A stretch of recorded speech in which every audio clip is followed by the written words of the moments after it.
Let's go ahead and do roll call. We will excuse Jason from our study session. He just had some family things. So. Okay, do you want to start us off? Jay Colette, board member. Brianna Dixon, board member. Garrett Peterson, superintendent. Corey Holmes, board member. Kim Dickerson, board member. And we want to welcome President Clay Christensen from MTech here to present to us and give us information about what to look forward to with MTech. So, great. Thank you. Thank you. Is yours. Would you like me to use that? Sit right. Okay, all right. Well, before I start, I'd like to give sincere appreciation to Wasatch, and we appreciate the opportunity that we have of being part of the community up here and the support that we've received. Superintendent Peterson and I have worked together off and on for a lot of years, and worked with Jason a lot, and of course board member Diedrichsen, trustee Diedrichsen for us, and former superintendent Sweat. It's just exciting to be up here, and so today I wanted to give you just a brief overview. This will be kind of a 10,000 foot view. Hopefully it'll spark some questions, and if you have certainly ask them as we go along. One thing that we're excited about at the college, this last year we were best of state for technical college of Utah. This was the 6th time in the last 7 years. So I say that proudly because we have a great board, great students, and a great staff that make this happen, and it creates opportunities for students across the region. The Matland region, this will just give you a little bit of an idea. This past year, we're the largest technical college in the state. We've grown extremely fast. Over the last 20 years, we were 5th largest, now the largest, and so growth has been a challenge and a blessing as we move forward. This past year, we had just over 7,000 students. We're approaching about 600 employees. We encompass the 3 counties, Utah, Wasatch, and counties. We have 5 campuses, soon to be 6 with the Heber City campus. We have 11 buildings, soon to be 13.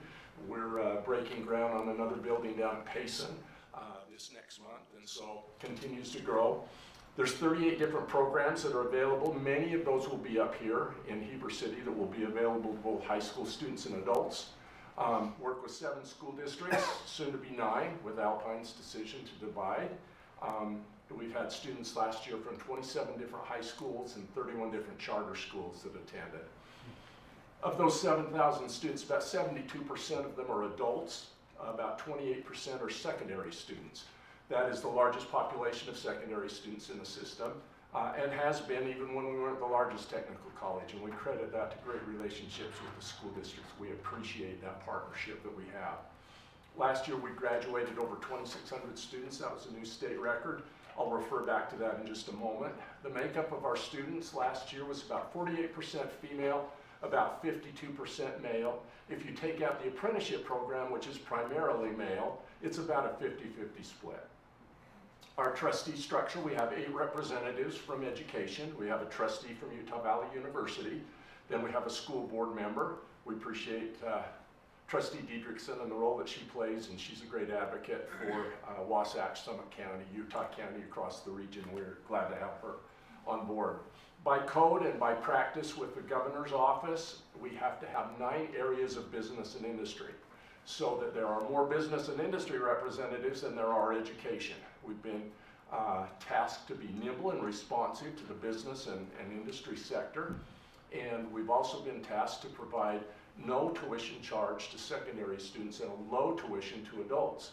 In just a minute, I'll share more statistics with you last year, but my favorite statistic I'd love to share, last year, those 2,600 graduates, 99.7% of them graduated with no educational debt. So they walked out with a certificate, ready to go to work, ready to go on with their education without being encumbered by educational debt. Within the 9 areas of business and industry, that's by state code. We have an arrangement with, first started with Governor Herbert, now with Governor Cox, to have representation from the industry sectors across our region. So he has agreed, for example, we have 2 healthcare representatives. If we lose someone from healthcare, he has agreed to appoint someone from healthcare. Board members don't have to by way of the process of going through and being elected as school board members. Here's our trustees. Our chair position rotates back and forth. This year it's education. So Julie King, who's our school board representative from Alpine School District, is our chair. So by having an education chair, we have to have a vice chair that's from business and industry. Marlon Lindsay, he's IT business owner, does a lot of things with STEM education. It's an international business. You can see we have representation from across the board. Scott Barlow, CEO of Revere Health. We have Brian Hewlett, that is our financial rep. Mary Crafts from Culinary Crafts. Brad Tanner owns Triple T. Heating, cooling, air conditioning that represents the apprenticeship sector. Paul Thompson was our trustee from Utah Valley University. He was the president of Weber State. So we have some folks with really great backgrounds. Our strategic plan, there's 5 sectors. Of those 5 sectors, and I won't take the time to go through all 5 for sake of time tonight, but something that I think is so important to point out. By accreditation requirements, we have to exceed the national standard for completion, placement, and licensure. If the program does not, for example, if their placement rate falls below 70%, which is the national standard, that program is triggered for a period of 9 to 12 months. If those placement rates are not brought up, then we have to eliminate that program or we lose our accreditation as an institution. Last year, our completion rate was 85%. Our placement rate was 85% in related occupational, so the occupations related to their training. Licensure was at 100%. There are now, and I'll talk about our partnership in just a minute, over 650 different transferable credits to Utah Valley University for our students that they can take advantage of. In faculty and staff support, it's a little bit different. I worked in public ed for actually longer than I've worked in higher ed. Oftentimes the challenge we had people fresh out of college. They knew everything about education. They'd been through methods classes, student teaching. They were great educators, but they didn't have the industry experience. So we would try to give them that industry background. We have the opposite problem with the technical college. Our folks, we hire them, they're industry certified professionals, but they aren't necessarily master educators, and that's what we want them to be. So we've developed, as part of our strategic plan through program development, an Office of Teaching and Learning. So we take our students, or take our instructors through ongoing professional development, many methods, many student teaching experience, so that they can be master educators that have industry expertise. With community outreach, we work with a lot of different businesses and industries, facilities, and I'll talk a little bit more in just a moment about our facilities. Our K-16 Alliance partnership, and that's partly how this partnership came about. Superintendent Sweat actually initiated this years ago. I met him up here and we looked at properties and talked about how can we make this happen to increase opportunities for students up in Wasatch County. You can see the school districts, the charter schools that we work with. This was our graduation from 2 years ago. President Jimenez was our keynote speaker. We get between 8,500 and 9,000 people that come to graduation. We fill the UCCU center, and it has turned into a really large event. We have higher education pathways that are available to our students, and you can see some of the partnerships that we have. UVU is our regional partner, and so those are a bit more robust than some of the others. But students can get up to 30 credits towards their associate or bachelor's degree, and that's almost the first year of their associate program. So if you come and do that as a high school student, then we have students that do this. They graduate high school, they get their diploma. The same week they graduate from MTech with an industry certificate, and they can walk over to UVU and have up to 30 credits towards their associate degree. I want to give you an example of one of those pathways. We also have articulated the other direction. If students go through computer programming 1 and 2 or web development 1 and 2 at high school, that gives them 3 credits towards their web programming and development certificate program at MTech.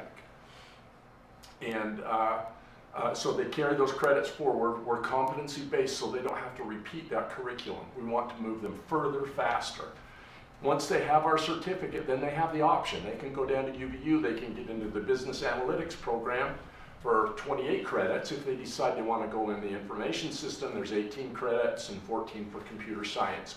We've done curricular crosswalk, and the reason that it decreases is the amount of relevance from their high school and MTech experience as they move forward for that associate or bachelor's degree.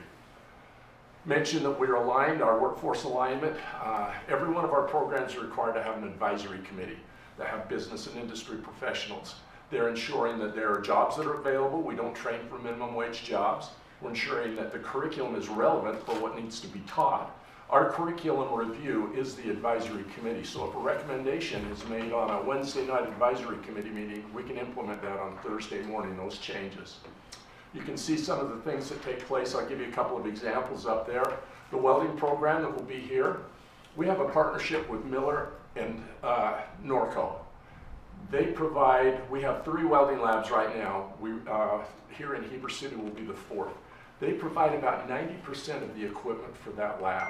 They bring it in, our students use it for 12 to 18 months, then they come back and replace it with a new updated piece of equipment. So it's saving taxpayers money.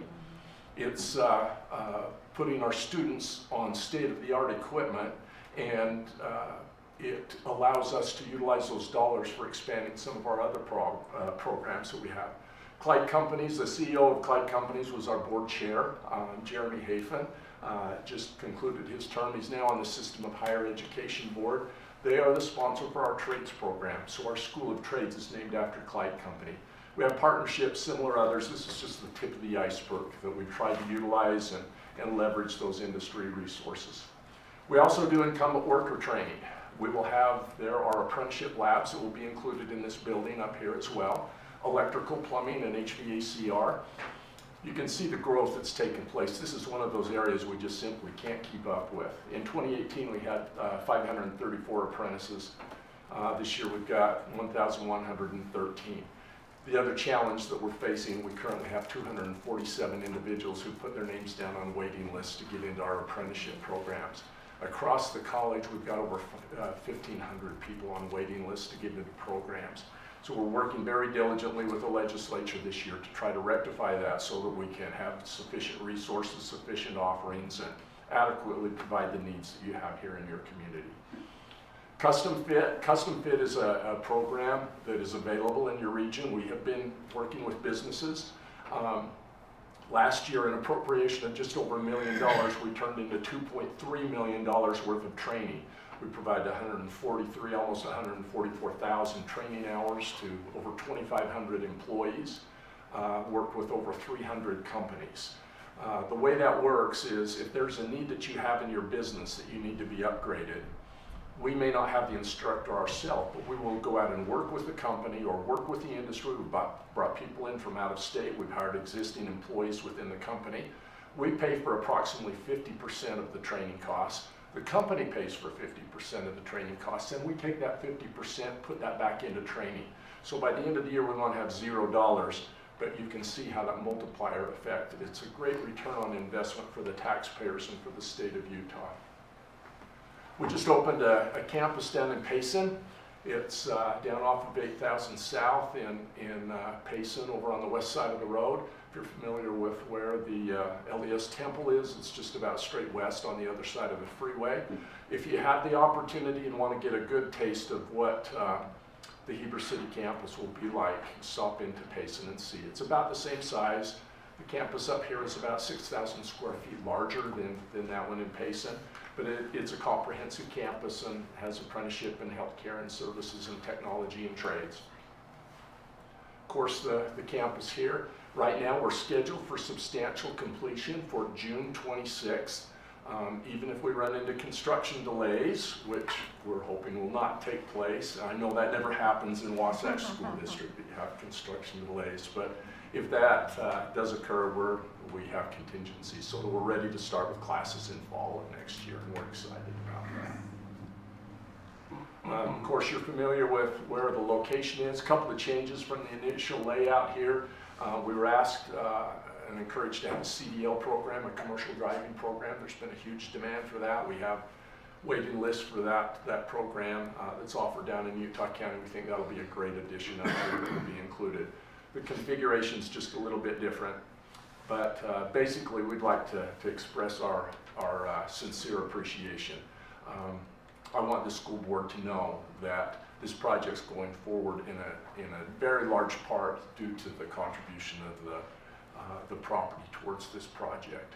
When we have to sell this to the legislature, it's quite a process. It usually takes years. This happened in record time, by the way, to have this up here. They realized the need. They saw the support from the community, from the school district, and I think it's safe to say this probably wouldn't have happened without that support from the district. So thank you, very sincerely. It ended up being the #1 priority for the system of higher education that year and was the #1 funded building request that year. So you can see the support that's in place. Just in closing, if there is ever an opportunity that you would like to come and tour the facility as we're moving forward in various phases of construction, we worked with Nebo School District down in Payson when we had that. They came on site several times. And so if you'd like to come and see what's taking place as we move forward. But again, thank you. We appreciate this opportunity. We don't take it lightly. We've worked very hard. We've worked with your business and industry sector here through the planning phase. So the programs that are being offered are reflective of the input that we received from your business community up here. And so we're looking forward to starting additional programs. We've been here in the community, but we're looking forward to starting with a full-blown branch campus and programs in the fall. So thanks for this opportunity. Thank you. That is a beautiful building. Actually, now it makes sense. Now I see the whole plan. So, and yes, I did ask him earlier, like, can you please take a tour sometime when we get closer? And so he did offer that. But does anyone have questions? Yeah. The instructors, where will they come from? Instructors are always a challenge, hiring instructors from programs, but we start with business and industry, those that are available. Locally, we have had instructors, we have paid stipends for instructors if we have an occupational area that we have a difficulty hiring people for. We'll pay them to come from other areas and give them a travel stipend because we want to ensure that we have staffing there. EMT, for example, oftentimes we can draw that from the local community. We've even done partnerships with Intermountain Health, for example. We have a radiology technician program down in Lehigh, and we're having trouble with staffing there. Worked out a partnership with one of our trustees from Spanish Fork, and we share their employees. Works out really well for us because their benefits are paid for by the company they work for. Then we can pay them a little bit higher rate that's more competitive with what they're doing with business and industry. So there's a lot of different models. Also with our web development program, for example, we hire companies, or our Lehigh campus right there on Silicon Slopes will hire employees from companies that are on our advisory committee or that are there locally, and they might come and teach for us for a week or 2 weeks, and we pay them during that time. There again, we don't have to do benefits, but we'll have rather our base instructor will be working and coordinating with them so they bring their expertise in for the class during that time. But that's always a challenge, and we get started way ahead of time on that. We're the out-of-bounds area for Silicon Slopes. Out-of-bounds area. If you're a skier. Does anybody have any other questions? So how many students will this building in Heber be able to accommodate? This one, we're anticipating about, with our projections, about 675 students to begin with. It'll have capacity for around 1,200. Awesome. Yes. And there again, some of that can rotate. We try to capitalize, for example, apprenticeship, primarily taught in the evenings. We've done some things creatively. Can't keep building brick and mortar as a state, and so, for example, with our apprenticeship programs, they generally come for 2 nights during the course of the week, so it's either a Monday, Wednesday, or a Tuesday, Thursday.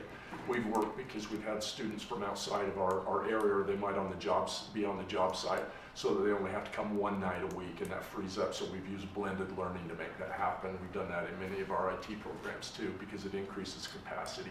Something that you'll see too on every building that we build, we take some things, there are a lot of standards that we have as we do these buildings.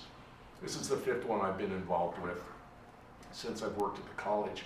We'll have a main hall spineway, or a main spine hallway through the building. On either side are the classrooms, the shops, and the laboratories are behind that, so that if we have to, we can have classes that rotate. We can have a class in the classroom, a class in the shop, and we can rotate them through there, and then bring that in with blended learning so we can increase that capacity. That's awesome.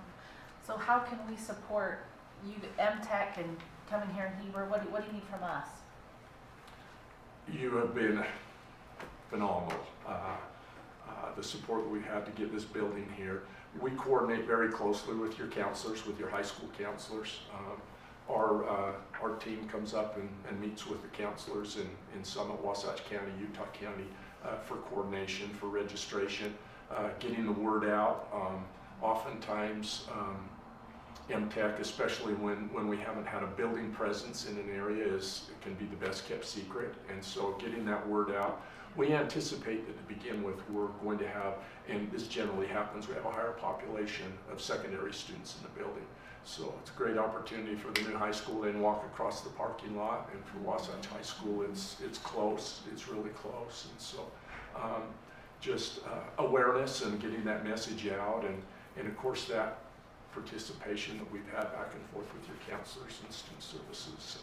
And if there are ways that we could share resources moving forward, snow removal, for example, if there's something that we could do to share. Our parking lots are going to be right next to each other, and we did that in mind so that, you know, if you needed overflow parking or vice versa, that we could share that back and forth. Thank you so much, and we can always invite President Christensen back. We will take a deeper dive into the process. Thank you so much. Thanks for having me. I appreciate it. We're looking forward to it. We just have a little thank you gift from everybody. So thank you so much for driving up here and That's so taking the kind time to of you. present and Thank for you. coming to Heber. We are thrilled. So thank you for all you do.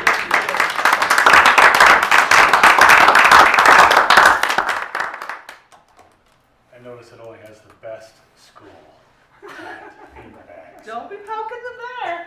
Don't be poking. They have a Wasatch blanket though, right? Something. Wasatch. There's a Wasatch County blanket, a Deer Creek hat. It has a Wasatch one too? Oh, with the hat and the blanket. Oh, Wasatch Education. Wasatch Education Foundation. There's not going to be any competitiveness, is there? No, Because no, It's the none. public hearing tonight, so. Yeah. Good luck with that. Clay, thanks so much. Thank you. I'll just say this real quick. Clay and I have worked together for over 20 years Yeah. in different capacities. And there is not a bigger advocate for kids and their success in their careers and life than Clay. And again, sitting on the K-16 Alliance together for a lot of years as well, the speed that this happened was, I couldn't believe it. So kudos to you and Paul and the legislators for facilitating that. So thank you for doing that as well. When I first started at MTech 20 years ago, they said you'll be lucky if you get one building every 8 to 10 years. And this building literally happened in about 3 years' Yeah. time, from proposal to approval by the legislature and moving forward. So I also need to mention previous commissioner of the System of Higher Education, Dave Wolstenhume from Summit County was key in making this happen as well. That really made a huge difference. Why did it happen so quick? Payson happened really quickly too. We're growing exponentially. We've had double-digit percentile growth for the last 16 years every year, and so we've grown very quickly. They wanted to address these waiting lists, and one of our limitations in the past has been square footage in capital facilities. So as we work together, the President of the Senate, Stuart Adams, is very committed to doing things here in Wasatch County. He's involved in several other projects. The landowner was great to work with us to tie the property up and let us go through the processes of getting it happen. But you know, there was some time challenges there that we had to work through as well. And the speaker, we had great legislative support, and so that, and then the System of Higher Education ranking us #1, and the governor also ranked this in his budget that year, and that kind of pushed it over the edge. So. Well, we're excited about it. I've taken up too much of your time. Good luck with your meeting tonight. Thanks so much. Go ahead and move on. Superintendent is actually going to kick us off on this next piece and walk us through this conversation. This is just kind of a little bit of a study about tonight and a hearing, and just making sure we kind of all know what's going to take place tonight. So I'm going to start by just taking us back through this document here with all the colors. This is the process that you guys have been through, basically starting the 1st of May to study this out. Different boundary committee meetings, different neighborhood meetings. That led up to our last study session where we put forth a boundary for a public hearing. And that's where we are tonight, is just at the public hearing portion of things. So the second thing that I want you to look at a little bit here is this is the postcard that went out. And it's important to remember the reason we're doing all of this is tonight is it's all part of a process, a legal process that has been set up. And I was telling a couple of the board members this over the last several days is, this is the political process where elected representatives study things, they get input from people. Tonight we've got people coming to be part of our political process. And that's what you're going to see them doing tonight, is coming to be part of the political process. And the way this is set up is usually at a hearing, you don't get everyone coming in to express how grateful they are for the boundary that you selected, or a truth and taxation meeting that you're going to hold. Those are usually people coming in with concerns about the work that have already been done by the elected people that are studying this. So kind of with that,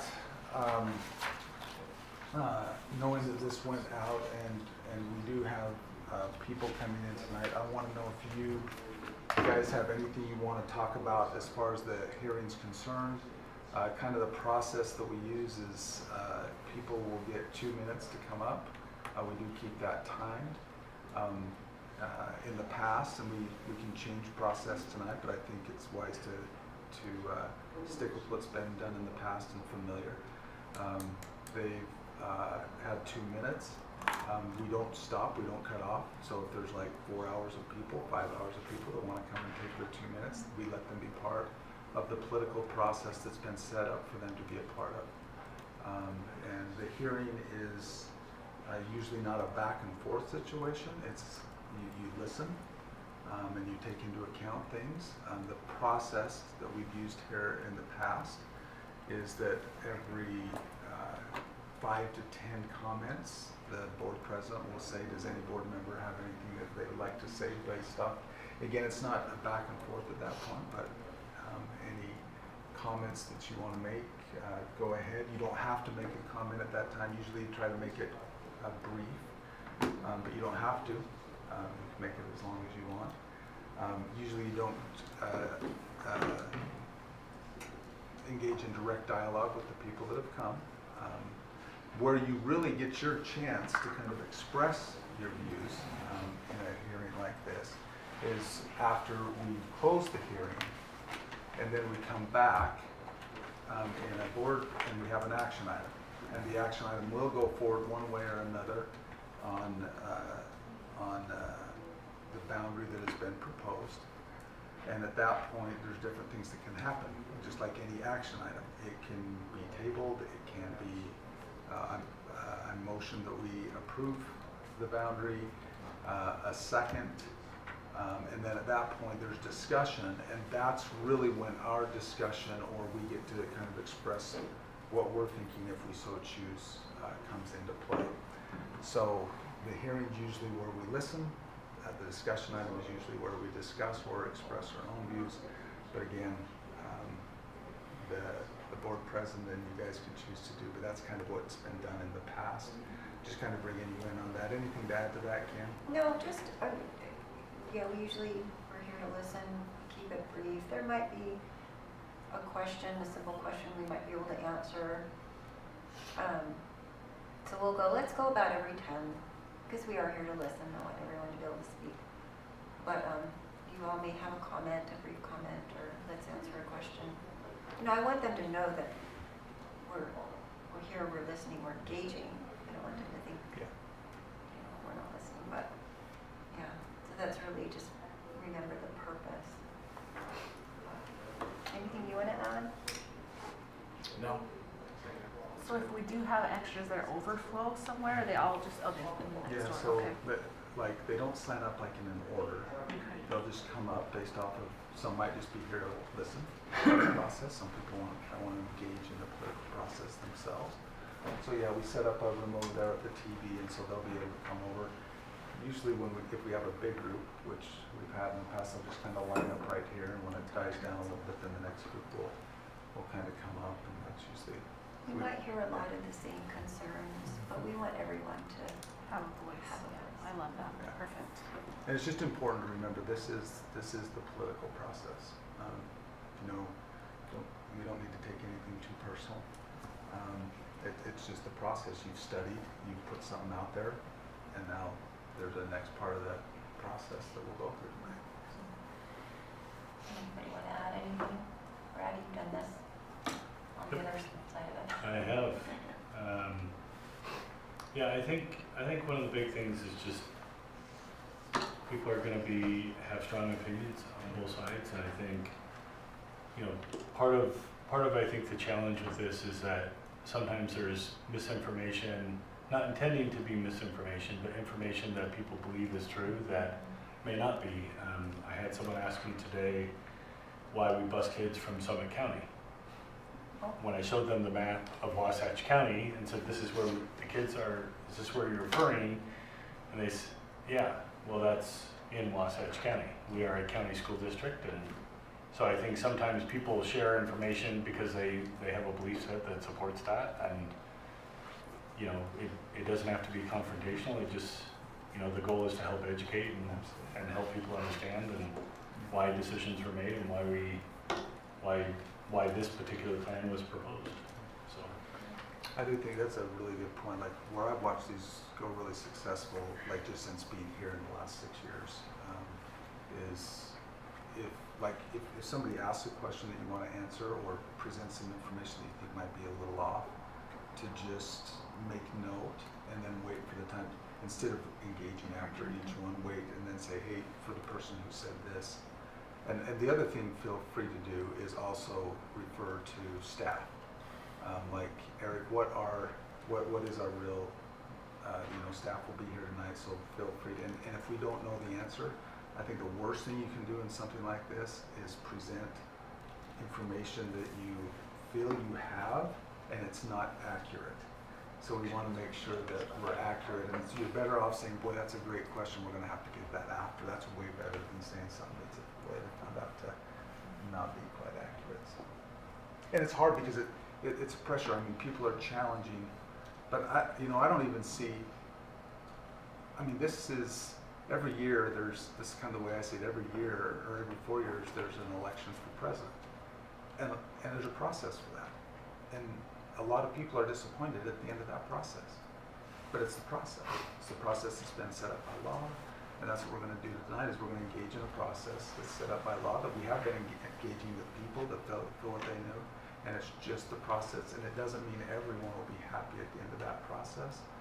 But they should feel like they've been allowed to go through that process. So, and I love that.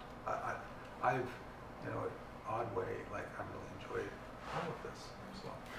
Well, I'm grateful for the process because I feel like if we hear all of the information, if we hear all the diverse opinions, then everything's on the table to sift through in order to make the best decision. Because it just broadens your lens. So I appreciate the process and the way that I feel like the board, the district has listened.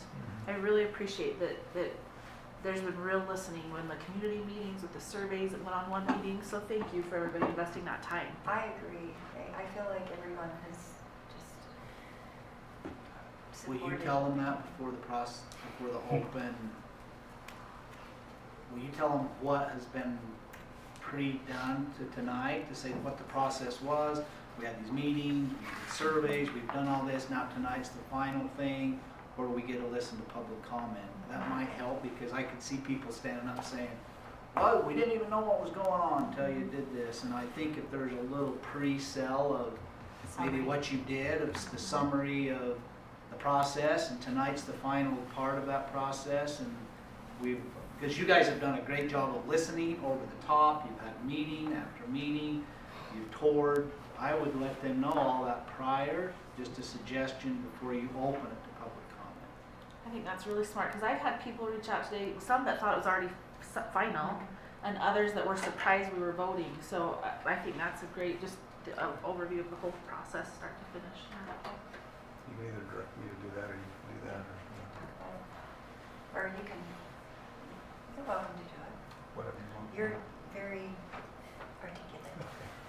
Go for it. So so next part, like since we went out to a hearing, one of the things, kind of two questions to maybe facilitate. We can talk about whatever you want, but maybe two things to kind of throw out to you guys is, one, who are we not hearing from?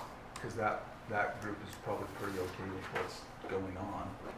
And then the second one is, who are we hearing from, and what are the concerns, so that, like, I think we've kind of, we've received emails and different things like that, but is there anything we want to discuss here a little bit before we actually hit the hearing part of things, so that we can discuss it before, like, the action part of the meeting, and we're going to discuss it.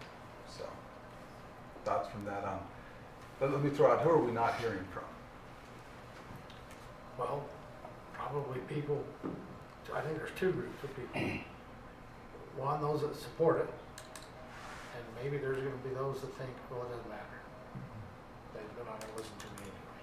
So I think that's the two groups we probably won't hear from. I don't know. Thoughts on that? I concur. I think for me, like, just to throw out there, like, two, like, if you look at kind of, really a lot of the conversation's been around proposal D and B. I think a lot of the people we're not hearing from are like the people in Sawmill. I don't think we've heard much from that group. I don't think we've heard much from the group over here in the southern part of the JR boundary up to Heritage Parkway. I think that's what we heard in the community meetings, is that the proximity to school with them, those two do not seem very concerned about lack of feeder pattern. Neither of those two seem very And we had concerned. a decent turnout for Sawmill. I feel like they were pretty engaging in the beginning Yeah, when they really were Yeah. concerned, and Yeah, and the yeah, same, I have and the not same heard over here. anybody. We have heard a lot from Weaver Park, and I think we've heard a little bit from the group about Valley Heritage Park. Hills. Yeah, the Valley Hills area. Which, those are the groups that are probably affected the most, though. Yeah, Yeah, 100%. Yeah. So the people who, really are fine with it, we're not hearing from them. So on the other side, any of the concerns that you guys have heard that you would like to discuss here before hitting the hearing at all? Or is it better just to get to the hearing? What's your thoughts on that? Brianna, you've probably been getting most of the concerns. Is there anything you want to discuss here before we hit the hearing? Let me take a look at my Brad, notes. anything you Yeah. want to discuss before the hearing? She wants to be a Deer Creek alum. Really? I think it's a great I'm school. sitting too close to her today. Well, how about, has everyone had a chance to read some of the emails that came in today? So for anybody listening, because I have some people online, just know that the emails that have been coming through, we have been reading the Yeah. emails. Just want everyone to know that we're reading them.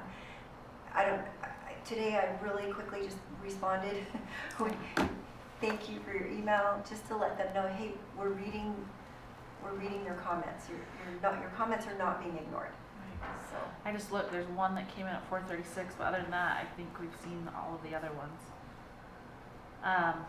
Did anybody else have any comments of things they wanted to discuss? So the main things that I've heard, even though it's not from my district, is the safety. At least that's what's been brought up and said as one of the biggest concerns. And I don't know if we'd had a chance to talk about that as a group yet. So maybe if nothing's on the table yet, we can talk about that one. Specifically what part, like, what about, is it like a certain area? Yeah, the Certain road. getting to the schools, like if having 40 as the divider, crossing the 40, and then the light situation of getting, so if you choose school choice, crossing the 40 and getting yourself there, and the light situation, if you're trying to get to Deer Creek, options to add lights, to add arrows, more protected arrows, those types of things. If more kids are going to be taking that route, are those options to improve the flow of traffic? So you might want to Well, speak to Sean, that. do you want to take us through, like, if we work with our public partners to make those things happen, talk us through that? So the traffic study would have to be conducted. Obviously, the school board isn't in charge of traffic signals, stop signs, or any kind of infrastructure with the city. So they would have to study it and deem necessity to put a traffic signal anywhere along. UDOT runs all the roads through the valley, so it would be under their jurisdiction. Crossing guards are the cities and the county, if it's in the county, where they get to provide a crossing guard at their cost on areas where they have deemed necessary, not, I mean, obviously they take input from us, but UDOT has a pretty strict study to determine where they put those traffic signals. As you know, they're putting them out here on 40. They're going to put a couple more out there. So it's really difficult for us to say, oh yeah, we'll work to put a traffic signal there to ensure safety without UDOT's input. How does that work with, like, so one of the ones I think that I've heard is like, you know, 3rd West going out to 1st South, and there's a light there. Without an arrow. Which, yeah, there was an assumption that, like, And turn arrow, is that there's what no turn arrow there. You have Like, to yield. can we suggest that so that there'd be a turn arrow with increased traffic down? How do we work with the city, or is that still UDOT? UDOT. Still UDOT. And how do Anytime we you- advocate for that? How do We can work talk with to it? them and say, this would be something that we need. They would do a study and say, you know, sometimes you see those things across the road that counts the cars that go. I mean, they just don't say, oh yeah, we see you're right. They would have hard data to say, there's been this amount of cars. Our protocol is after this many cars, we add a light. Or the turn signal is added because there's this many people turning. And everything they do is researched and data driven and cost effective for them. So we can say we would like you to look at this and to provide an opportunity for input from the public on why we need a turn signal here or why we need a traffic signal at this location. In your experience, does that process take a long time? Have you, It's government. yeah. And would they do it, do you think, before the high school started? Or, because right now those kids aren't driving that route, so they wouldn't be Truthfully, no. accounted for. It would be That- We're after. gonna be in that school in 8 months and we So haven't even that- started it, so. And I think we're just Realistically, going to I'd say state no. the obvious, but say it out loud, that it's extremely frustrating to see how long it takes to do a study. And heaven forbid we ever have a nightmare like the beginning of the school year a couple of years ago, and all of a sudden lights were popping up all over the place. To do anything we can to foresee before there's multiple wrecks and multiple kids getting hit on the way to school, to then immediately get a light put in.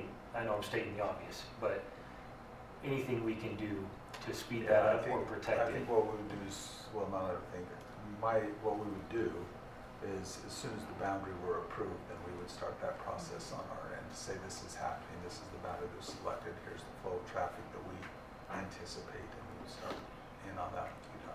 And that's the main concern I hear from my area. They range from concerns about congestion and traffic flow, safe traffic flow, to I'm worried about my kid turning left across Highway 40 when there's not a green arrow turning light, or on 300 yielding and turning, or the Southfield Road, you know, crossing 189 without a light there.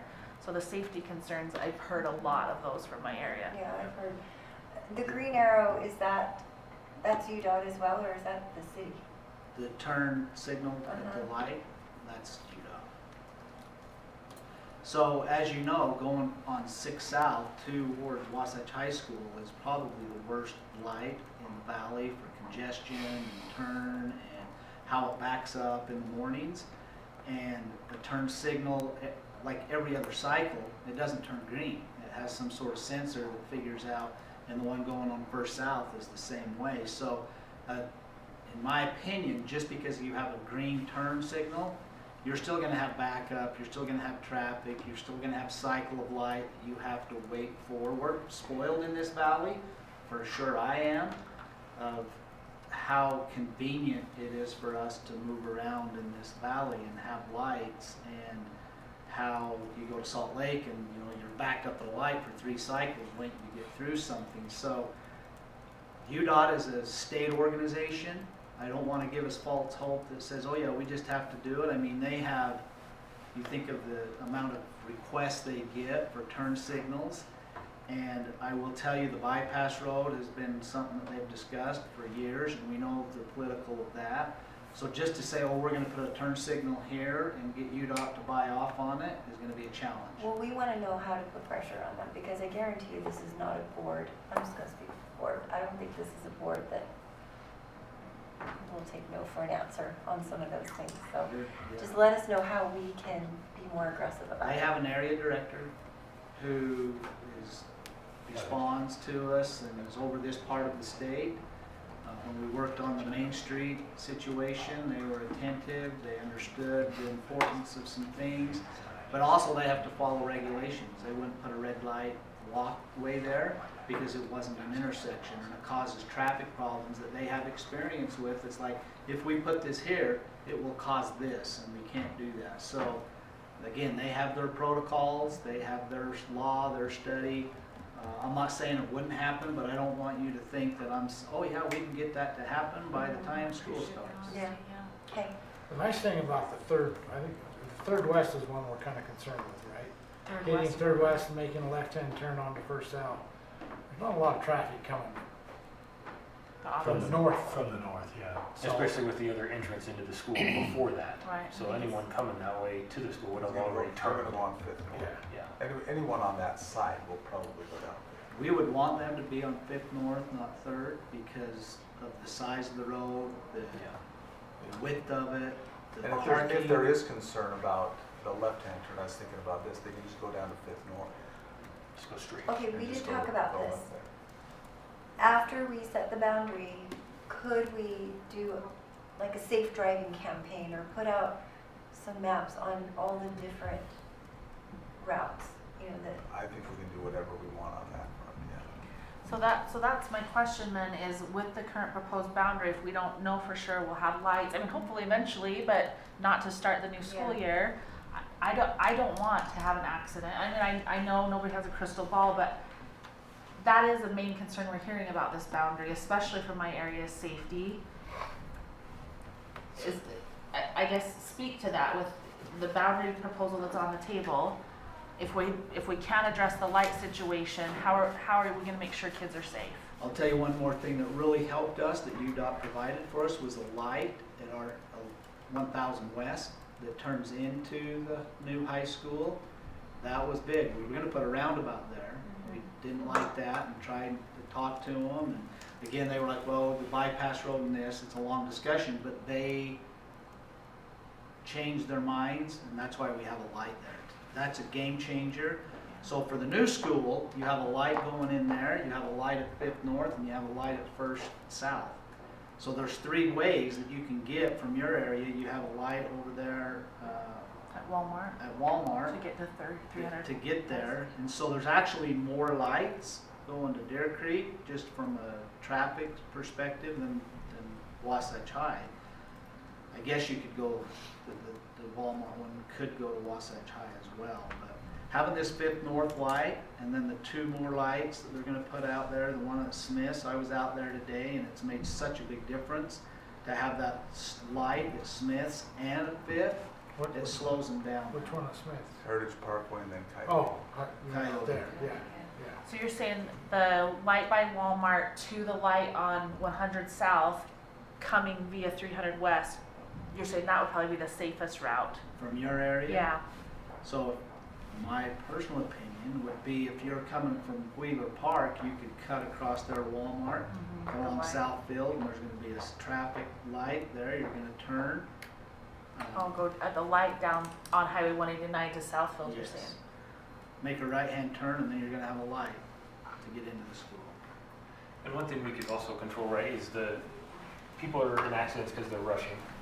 And obviously we could have something along the lines of how we treat the kids on how they show up the first weeks of school and are easy on tardies and Just some grace stuff like there. that. Yeah, let them get used to that flow and see what lights are backing up, and then there may alleviate some of the pressure and allow for, 'cause it's not like this is a new thing, and it's not like there isn't options. There's tons of options. It's if we start rushing it, we start holding people to unrealistic expectations that might cause some of these accidents that they're just absolutely unneeded. There's multiple different ways, and if we have to wait through a couple cycles of the light, we wait. And Well, we the don't traffic's gonna be hold it drastically accountable. different going into Wasatch High School than it is right now. I mean, you go there at 8 o'clock and it's a mess. With half Yeah. the kids that are split off and coming to Deer Creek will stop before they ever get to Main Street going this way, or they'll come this way, or whatever it is. Parking will be a huge different animal than it is right now at both It's schools. just getting used to something new. I like what Jake is saying. For example, I think it's just the messaging, like maybe to, especially like those early morning, I don't know, just messaging to our teachers and coaches. Because, you know, there may or may not have been a teenager who flew down 1200 one early morning to get to an activity because the coach was had time anxiety like me, and may have gone down 1200 a little too fast, hit a huge dare, ruined her car, you know, just because of the anxiety of being late, because of that pressure. So just a little bit of grace to begin with. I don't know. I get what you're Coming saying. up with ideas. Yeah. So a couple things. One, okay, so I live in Midway. My kid drives every day from Midway. Lots of kids drive every day from Midway. Safety is, like, you would think that would be an issue. I've never brought up safety, not once. My kid crosses Highway 40, they cross Highway 189, they figure out which way is the fastest way. It's amazing how fast data flows from kid to kid to tell you the best way to get to the school in the least amount of traffic possible without parents, leaders, teachers, anybody saying a single word. They will find the best way to get there. Yeah, it'll flow through whatever open crack.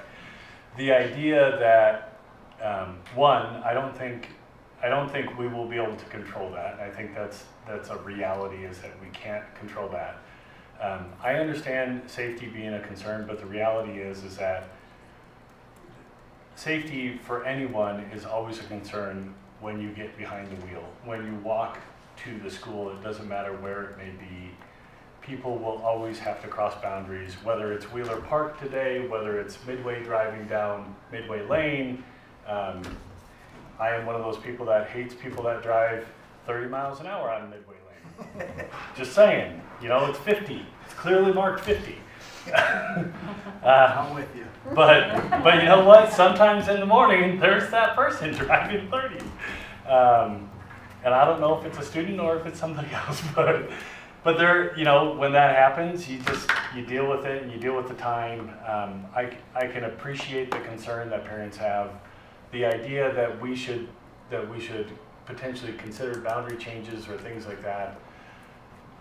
Because of that, it doesn't matter how you slice this valley up, there will always be concerns. Always be concerns from that perspective. The valley is changing, it's different. But I think to the point that Mr. Kelly has said, which is traffic is going to be very different when this school opens. We will be diverting half of the students to a different location. And that will completely change how much time there needs to be and how much traffic there is going to those different locations, and That's just as much a fact as Yeah. all the others. yeah, and it will be different. I thought about that the other day, you know, the flow out of Midway to Heber Valley is coming down 6th. Mhm. That's gonna stop. Nothing's coming down 6th from that Yep. across 40 anymore. And nothing is gonna come out of Midway Lane this way across 40 anymore. Yep. That will all stop. Like, so the amount of kids we have crossing 40 is gonna be diminished significantly with this, but we do have one group who will have to. Right. Yep. And I totally understand that perspective. I think the conversation from my area is, but you have the proposed boundary, and then you had other options, and they feel like some of the other options were safer, because in some of the other options, other areas, it's a straight shot across 100 South or 500 North to the front or back of the school, where you go to the light, you cross the highway, and you're at the school, as opposed to coming from the southern end across the valley and going, you know, on the highway or 3rd South. I feel like the other options are safer. So I don't have the data on this one, so I'm not going to profess to have data. Going from Deer Creek to the stoplight at 1200 South, the number of accidents between that location and from that same stoplight out to Strawberry, which one has more accidents? I would Tell me venture where to you're say at it's again, actually the ones going out Highway 40 towards Strawberry probably have more accidents on that direction than down 180, than that stretch right at 189. Tell me where you're at again, the lights, where you're seeing. That stoplight right there, right by the Walmart, or not Walmart, but where the one stop is. Yeah, That stoplight going down Highway 40, north or south? going south Okay, towards Strawberry, okay. versus that same stoplight going towards Deer Creek. Reservoir? Yeah, So you're saying 189 versus Versus south on Highway 40, 40, okay? yeah. And you're saying what is? is there a difference from the number of accidents on either one of those roads? Like, I mean, we're professing to say there's gonna be more accidents or Probably the it's same. more dangerous. Is the reality from an accident perspective that it's actually pretty close to the same from an accident perspective? Right. I think the concern is right now, my area comes to the light by Mountain Line one stop at Highway 40, right? Mhm. They turn north on Highway 40 and then they cut through the hospital. And then they come to the light by the library. And they just go through to Wasatch High School. So they cut through the hospital because that's the fastest route, not because it's the safest. It's actually not a through road. So it's the fastest route. Safer for some parents, like that's the safer route. Or is that what they're saying because that fits the narrative That's- right now? I don't know, I'm listening to people and sharing their concerns.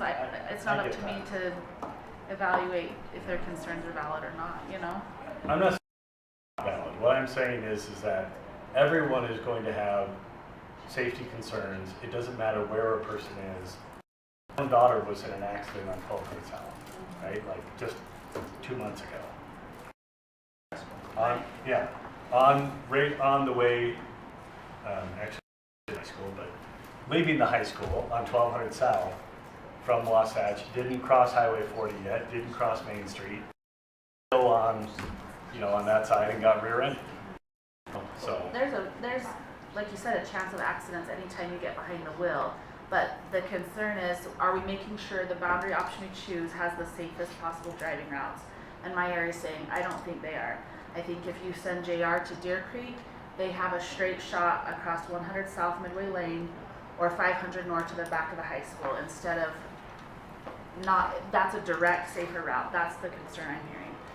Okay, sorry, we need to adjourn, but all great things. I think in the end, we're just each of us are trying to make the right decision, what's best for the whole community, and this has been good. The discussion's been good and healthy, so.